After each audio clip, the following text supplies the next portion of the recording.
মানুষ যখন এই সংসারে প্রবেশ করে অর্থাৎ জন্মগ্রহণ করে তখন নিশ্চিন্তে থাকে, আনন্দে থাকে। কিন্তু যেইমাত্র তার মধ্যে বোধশক্তি আসে তখন সে চিন্তা করতে শুরু করে।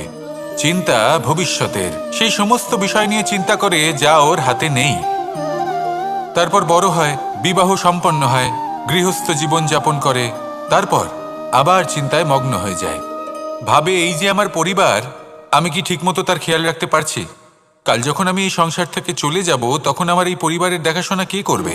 শেষ পর্যন্ত এই পরিবার তো আমারই উত্তরদায়িত্ব।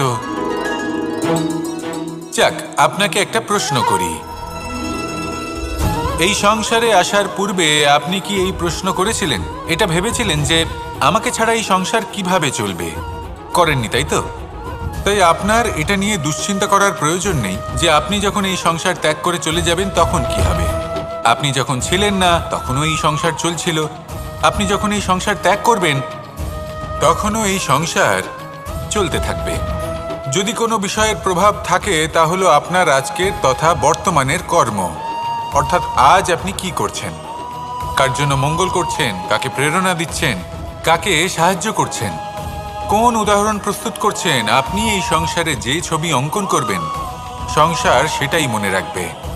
তাহলে শুধু সৎকর্ম করুন, মঙ্গল করতে থাকুন, আর আমার সাথে ভালোবেসে বলুন রাধা রাধা।